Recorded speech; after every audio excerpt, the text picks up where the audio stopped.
Hello students, good morning बेटा। कैसे हो आप सब? उम्मीद करता हूँ सब अच्छे होंगे। देखो, नेक्स्ट टॉपिक करंट इलेक्ट्रिसिटी में रहेगा बेटा। इंपॉर्टेंट टॉपिक है पोटेंशियोमीटर। और जैसा कि हम पीछे अपने 2 पॉइंट्स पढ़ चुके हैं, स्लाइड वायर मीटर ब्रिज और उससे पहले व्हीटस्टोन। तो स्लाइड वायर मीटर ब्रिज जो हमने पढ़ा था वो मैंने बताया था कि भाई वो उसका लैब में एक आपका एक्सपेरिमेंट रहेगा, तो उसके ऊपर डिपेंड करते हैं वर्किंग। हम वो करेंगे जब लैब में मिलेंगे। तीसरा जो पॉइंट है वो पोटेंशियोमीटर है। पोटेंशियोमीटर भी आपका लैब में मिलेगी एक डिवाइस, और उसके ऊपर भी आपका प्रैक्टिकल है। तो इसको सीरियसली पढ़े। थ्योरेटिकल पोर्शन मैं अब यहाँ पे करवा रहा हूँ आपको। ये डायग्राम बनाया बेटा।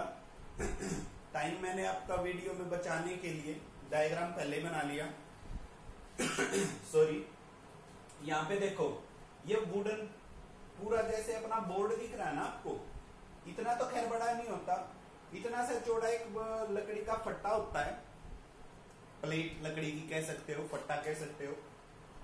उसके ऊपर कुछ इस तरीके से ये पोर्शन होते हैं। और ये देखो, 1 wire, 2 wire, 3 wire, 4 wire, 4 wire खिंचे हुए होते हैं एक एंड से दूसरे एंड। और चारों वायर्स की जो लेंथ होती है वो 1 मीटर होती है। मतलब हम कह सकते हैं कि ये टोटल जो लेंथ ऑफ द वायर बन गई वो कितनी बन गई? 400 सेंटीमीटर या 4 मीटर कह सकते हो। दूसरी बात, जो एक एंड है वो किससे कनेक्टेड है? रियोस्टेट से। रियोस्टेट क्या होता है बेटा? वेरिएबल रेजिस्टेंस को हम क्या बोलते हैं? रियोस्टेट। ध्यान से सुनो, वेरिएबल रेजिस्टेंस को क्या बोला जाता है? Rheostat. That is your voltage. की है, ये कोई की लगी हुई है आपकी। और ये आपका देखो, इस एंड से गैल्वेनोमीटर से जो कि कनेक्टेड है। गैल्वेनोमीटर से क्या है? जो कि कनेक्टेड। तो ये आपका सर्किट डायग्राम बनता है किसके लिए? पोटेंशियोमीटर के लिए। अब मैं आपको बताता हूं कि पोटेंशियोमीटर होती क्या है, क्या हम इसका यूज करते हैं, क्यों हमने बनाई, क्या इसकी जरूरत पड़ी। ठीक है बेटा, सिंपल सी है, सिंपल सा टॉपिक आपका। पोटेंशियोमीटर स्लाइड मीटर ब्रिज जैसे हमने किया था कि वो डिवाइस होती है, वो क्या काम करने के लिए यूज होती है? वो होती है अननोन रेजिस्टेंस निकालने के लिए। पोटेंशियोमीटर क्या काम करती है? ये पोटेंशियल को डिटरमाइन करता है किसी भी पॉइंट पे, किन्हीं भी 2 एंड्स के पॉइंट्स एंड्स के बीच में। ठीक है, वायर एंड्स के बीच में कह सकते हो आप। It is a device which is used to find the potential difference between 2 points in circuit। Circuit के अंदर किन्हीं भी 2 पॉइंट्स के बीच में पोटेंशियल डिफरेंस को डिटरमाइन करने के लिए जो यूज करते हैं डिवाइस, उसको हम क्या बोलते हैं? पोटेंशियोमीटर। अब आप कहोगे कि सर फिर वोल्ट मीटर का क्या काम है? बिल्कुल सेम पॉइंट आ गया भाई। वोल्ट मीटर भी वही काम करता है जो पोटेंशियोमीटर करता है। फिर ये कहेंगे कि what is the difference between these two. वो डिफरेंस मैं बता दूंगा बेटा आपको, अभी इस टॉपिक के दौरान भी बता दूंगा। तो एक बात तो क्लियर है, वोल्ट मीटर भी क्या काम आता है? वोल्टेज को डिटरमाइन करने के लिए, पोटेंशियल डिफरेंस को डिटरमाइन करने के लिए। और पोटेंशियोमीटर भी क्या काम आता है? पोटेंशियल डिफरेंस को डिटरमाइन करने के लिए। डेफिनेशन हो गई, it is a device which is used to determine the potential difference between 2 points. ठीक है। प्रिंसिपल, ये किस बात पे डिपेंड करेगा? इसका प्रिंसिपल क्या रहेगा? देखो, मैं पीछे वाला टॉपिक आपको कंपेयर कर करके चल रहा हूं ताकि आपका उसमें रिवीजन भी होता रहे। मीटर ब्रिज में प्रिंसिपल क्या बताया था? Wheatstone bridge principle. पर यहाँ पे ये किस पे डिपेंड करता है? व्हीटस्टोन ब्रिज प्रिंसिपल का एप्लीकेशन तो इसमें जरूर करेंगे, पर ये डिपेंड करता है बेटा potential directly proportional to length के। Potential directly proportional to length के। अब कोई ये बता सकता है कि ये रिजल्ट आया कहां से? स्टूडेंट्स, आप मेरे को बताओगे बेटा कि ये रिजल्ट मैंने कहां से लिखा है? Potential directly proportional to length के। क्लियर हो गई? ये रिजल्ट आप मेरे को बताओगे कि ये रिजल्ट सर आपने यहां से लिखा होगा जरूर। क्लियर होगी बात? तो potential directly proportional to length के प्रिंसिपल पे ये डिपेंड करता है। वर्किंग इसकी सिंपल सी है भाई, वर्किंग सुन लो। आपने करना क्या है, ये इस तरीके का आपने क्या अब सर्किट सेटअप करना है। सर्किट सेटअप होने के बाद जब आप गैल्वेनोमीटर से कनेक्टेड जोकी को आप स्लाइड करेंगे वायर के ऊपर स्लाइड करेंगे तो आपको कौन सा पॉइंट मिलेगा? वो पॉइंट मिलेगा जहां पे गैल्वेनोमीटर अपना क्या दिखाता है? Null deflection. क्या दिखाएगा? Null deflection. उस पॉइंट को लेकर के उसकी लेंथ मेजर कर लेंगे आप। लेंथ मेजर कर लेंगे, वो उस लेंथ के ऊपर हम हमने कितना पोटेंशियल डिफाइन किया है, कितना पोटेंशियल यहां से अप्लाई किया, तो V डायरेक्टली प्रोपोर्शनल टू क्या आ जाएगा, L आ जाएगा। यहां से V की वैल्यू हम डिटरमाइन कर सकते हैं। V इज इक्वल टू क्या इक्वेशन बन जाएगी, KL। V is equal to KL। इस इक्वेशन का यूज करेंगे हम टू डिटरमाइन द वोल्टेज। यहाँ पे K है जो ये कांस्टेंट है, K आपका क्या रहेगा, कांस्टेंट। क्लियर होगी ये बात। तो आपकी वर्किंग सिंपल सी आपने करनी है। जब आप लैब में जाएंगे तो सर्किट इस तरीके से सेटअप करना है, मैं करके दिखाऊंगा बेटा। वहां पे सेटअप होने के बाद गैल्वेनोमीटर से कनेक्टेड जो की को आप क्या करोगे, स्लाइड करेंगे। स्लाइड करके आप क्या डिटरमाइन करेंगे, लेंथ डिटरमाइन करेंगे। Voltage directly proportional to L आएगी। यहाँ पे जो ये सेल अप्लाई कर रखा है उस सेल का पोटेंशियल डिफरेंस, हम पोटेंशियल निकाल लेंगे कि कितना पोटेंशियल वो अप्लाई कर रहा है। इसके एप्लीकेशन है, लिखो application of the potentiometer. Application of potentiometer.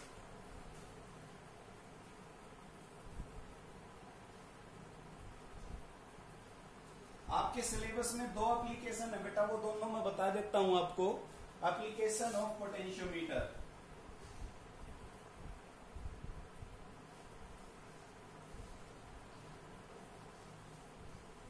First application to determine the potential difference, ये तो हो ही गया है।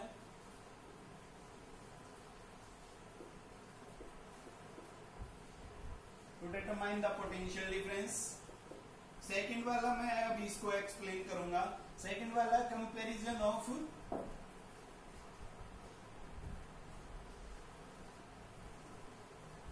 EMF of two cell. Comparison of EMF of two cells. इसके लिए मैं सर्किट में थोड़ा सा चेंज करूंगा, आप भी कर लोगे, दोबारा से बना लोगे सर्किट आप अपना। देखो मैं क्या चेंज करने वाला हूं इसमें। अब की बार यहाँ से वोल्टेज को मैंने कर दी रिमूव, डायरेक्ट कर दिया। यहाँ पे बेशक से आप वो एमीटर लगा सकते हो करंट को डिटरमाइन करने के लिए। यहाँ पे दो सेल लगाने हैं।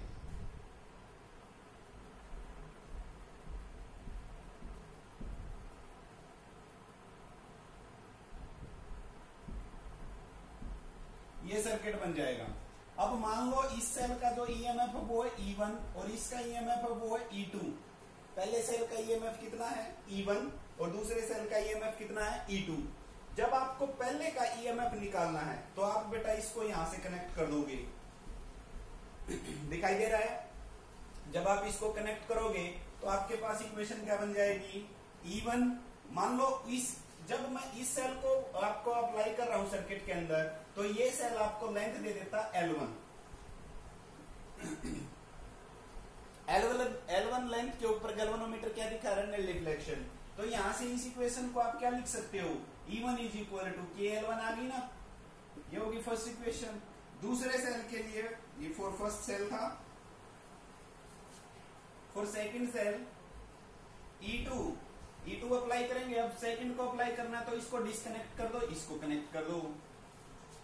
E2 directly proportional to L2, यहां से इक्वेशन आ गई E2 is equal to KL2। ये होगी second equation.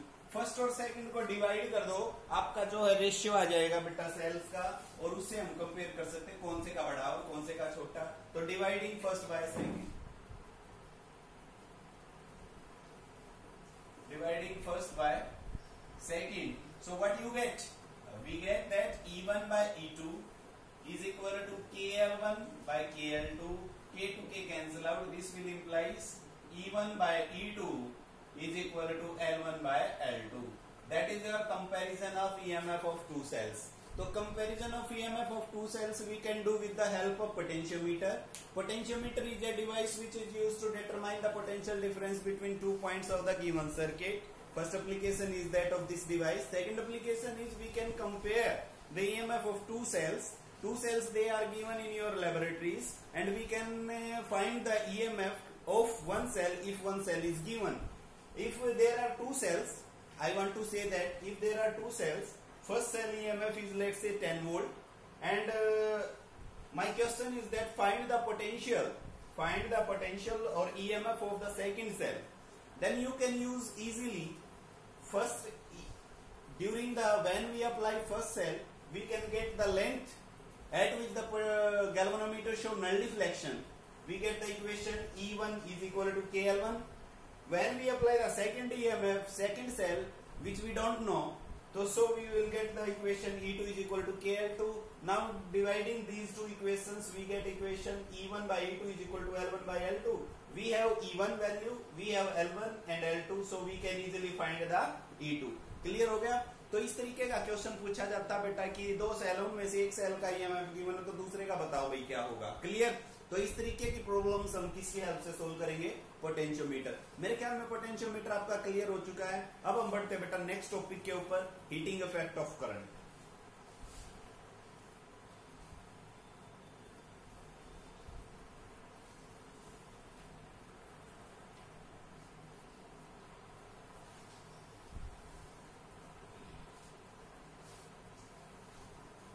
Heating effect of current बहुत इजी है. आपने 10th में ये आपको खूब अच्छे से पढ़ा आपने.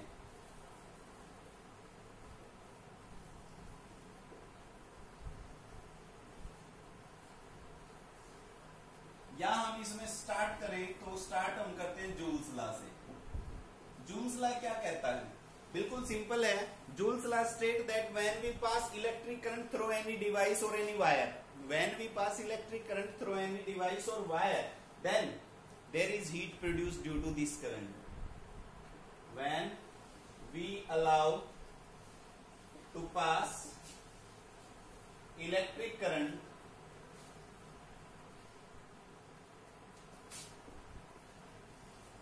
through a wire, then heat produced in it. इसके अंदर क्या प्रोड्यूस होगी भाई? Heat produce in it. और वो हीट का फॉर्मूला बताया. हीट किसके इक्वल है? H is equal to I square R T. किन फैक्टर्स पे डिपेंड करती है? करंट पे, रेजिस्टेंस पे, और टी आपका क्या है? टाइम. तो heat produce in the wire depends on current, resistance and time. So इस हीट को हम क्या लिख सकते हैं? डब्ल्यू भी लिख सकते हैं भाई, आई स्क्वायर आर टी. ठीक है भाई. W is equal to I square RT, or W is equal to, this can be written as I into IR into T. What is IR? V. So W is equal to VIT. W क्या है भाई आपकी? W आपका work या heat produce in the wire. Work या heat produce in the wire. Clear हो गई? तो that is Joule's law. Joule's law की क्लियर होगी बात ये. अब देखो जूल्स लॉ से आगे बढ़ते हैं. इलेक्ट्रिक एनर्जी क्या होती है? इलेक्ट्रिक पावर क्या होती है? ये दो चीजें करेंगे बेटा. इलेक्ट्रिक एनर्जी क्या होती है और इलेक्ट्रिक पावर क्या होती है. तो देखो इलेक्ट्रिक एनर्जी क्या, कैसे डिफाइन करते हो आप इलेक्ट्रिक एनर्जी को? शाबाश.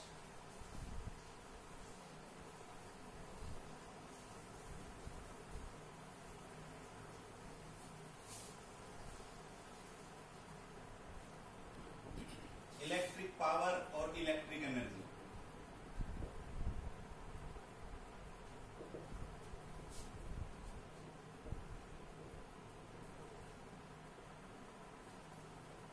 इलेक्ट्रिक पावर को आप कैसे डिफाइन करोगे? It is the rate of doing work. It is the rate of doing work of any electric appliance.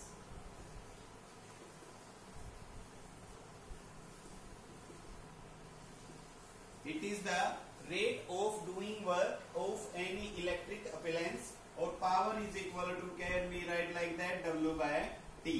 और देखो बेटा power is equal to, W की वैल्यू अभी हमने रब की है. क्या थी? W is equal to VIT था ना. VIT divide by T. T to T cancel out, so power is equal to VI. अब V की जगह पे क्या रख सकते हो आप? I इंटू R रख सकते हैं ना. तो P is equal to I square into R. या पावर इज इक्वल टू क्या? I की जगह पे क्या रख सकते हो? V by R, V square by R. तो ये पावर के देखो डिफरेंट डिफरेंट फॉर्मूले हैं. पोटेंशियल और करंट में, करंट और रेजिस्टेंस में, वोल्टेज और रेजिस्टेंस में. तो ये पावर के आप डिफरेंट फॉर्मूले ये ध्यान रखेंगे बेटा.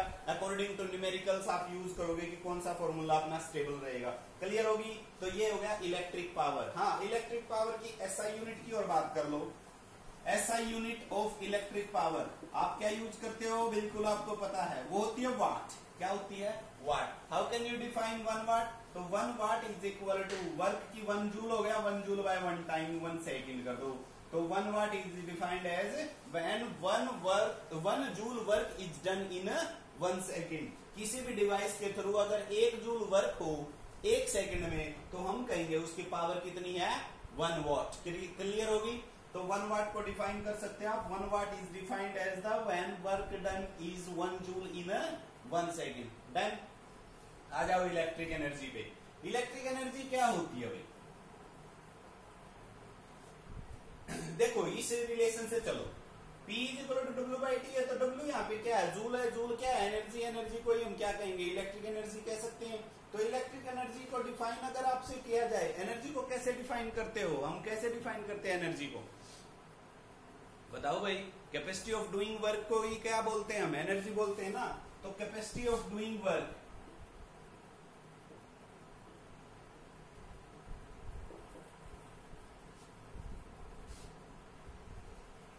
of any electric appliance, capacity of doing work, capacity of doing work। so W is equal to, W को मैं यहाँ पे क्या लिख सकता हूँ? Power into T. Electric energy बन गई। इलेक्ट्रिक एनर्जी आपके यानी कि W का जो रिलेशन आया था वही यूज कर रहा हूं मैं, PIT। तो ये इलेक्ट्रिक एनर्जी का फार्मूला है। अब इलेक्ट्रिक एनर्जी की अगर यूनिट पूछी जाए तो ऐसा यूनिट क्या बन जाएगी? देखो वाट, ये पूरी वाट है ना, वाट है बेटा ये। Watt into time, watt second. क्या बन गई? Watt second. पर वाट सेकेंड हम कमर्शियल नहीं यूज करते। कमर्शियल जो यूनिट होती है ना,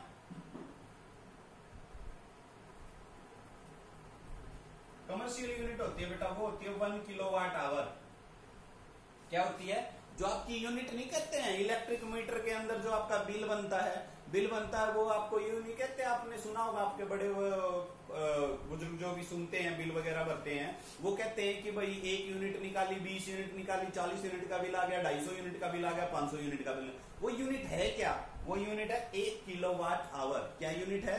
1 किलोवाट आवर। और जो 1 किलोवाट आवर की यूनिट वैल्यू है बेटा, 1 किलोवाट आवर की वैल्यू क्या हो जाएगी? देखो 1 किलो के लिए क्या होता है?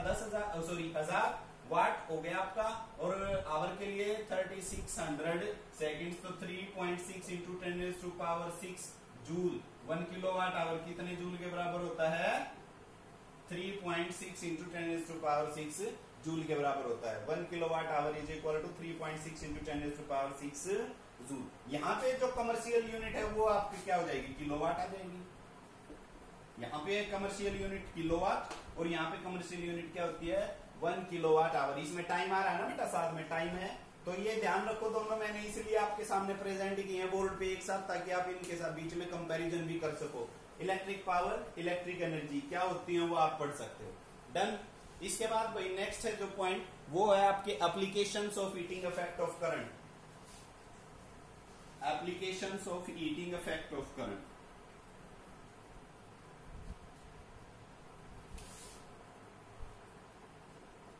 applications of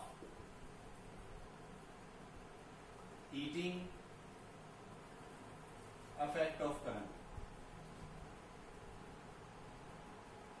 बिल्कुल सिंपल है। देखो फर्स्ट है, मैं बिल्कुल आपको नाम याद दिला देता हूं, बस आपने उसके बारे में लिखना है, वो आप खुद लिख सकते हो। Electric iron. इलेक्ट्रिक आयरन बेटा आप कपड़ों पे यूज करते हो, तो इलेक्ट्रिक आयरन का क्या काम होता है? करंट देना होता है हमने उसमें। करंट से वो क्या होती है? हीट अप हो जाती है। हीट क्यों हुई? क्योंकि करंट दिया ना, तो ये हीटिंग इफेक्ट ऑफ करंट है। हीट करके हम उसको कपड़ों के ऊपर यूज करते हैं। Number 2 electric road. इलेक्ट्रिक जो रोड है, इलेक्ट्रिक रोड क्या काम आती है? पानी गर्म करने के लिए। वो भी किस पे डिपेंड है? Temperature, heating effect of current पे। थर्ड है भाई हीटर, जो डायरेक्ट आप यूज करते हो।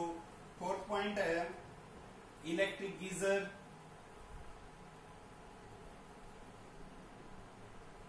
इलेक्ट्रिक गीजर आप यूज करते हो, तो वो इलेक्ट्रिक गीजर भी किस पे डिपेंड करता है? हीटिंग इफेक्ट ऑफ करंट पे। इलेक्ट्रिक बल्ब, तो ये इसके एप्लीकेशंस है। एप्लीकेशंस और डिमेरिट्स भी हैं। डिमेरिट्स क्या है बेटा, कोई ऐसी डिवाइस जिसको हम ये ना चाहते कि वो गर्म हो, जैसे अपना पंखा गर्म हो जाता, गर्म होकर के उसकी मोटर कई बार जल भी जाती है, तो जलने के भी इफेक्ट क्या होते हैं, हीटिंग इफेक्ट ऑफ करंट में ये डिमेरिट्स भी हैं। हाँ, एक बात क्वेश्चन पूछा जाता है आपसे कि जो इलेक्ट्रिक रोड इलेक्ट्रिक एंड जो इलेक्ट्रिक अप्लायंस हैं अपने हीटिंग इफेक्ट ऑफ करंट के ऊपर, उनके अंदर मैक्सिमम किसका वायर यूज होता है बेटा, निक्रोम वायर यूज होता है। कौन सा वायर यूज होता है, निक्रोम। निक्रोम वायर हम क्यों यूज करते हैं, इसके भी पॉइंट्स हैं, क्योंकि इसका हाई मेल्टिंग पॉइंट होता है। निक्रोम वायर क्यों यूज करते हैं, इसका हाई मेल्टिंग पॉइंट होता है, हाई रेजिस्टिविटी होती है, डक्टिलिटी होती है इसके अंदर अच्छी। तो इन प्रॉपर्टीज की वजह से हम इनमें यूज करते हैं किसको, निक्रोम को। निक्रोम की प्रॉपर्टीज क्या है, high melting point, high resistivity, ductility. Clear हो गया। इसी के साथ बेटा आपकी जो सेकंड यूनिट है करंट इलेक्ट्रिसिटी हम खत्म करते हैं। इसके कुछ न्यूमेरिकल्स हैं, एक वीडियो में मैं इसके 1-2 वीडियो में न्यूमेरिकल पोर्शन डालूंगा और आपको असाइनमेंट दूंगा। इसी के साथ पहली 2 यूनिट आपकी कंप्लीट हो जाती है। अब इस सेकंड यूनिट का जो टेस्ट है वो टेस्ट की डेट बेटा मैं आपको बताने वाला हूं जल्दी ही। MCQ टेस्ट लेंगे हम इसका, ठीक है। Thank you, have a nice day.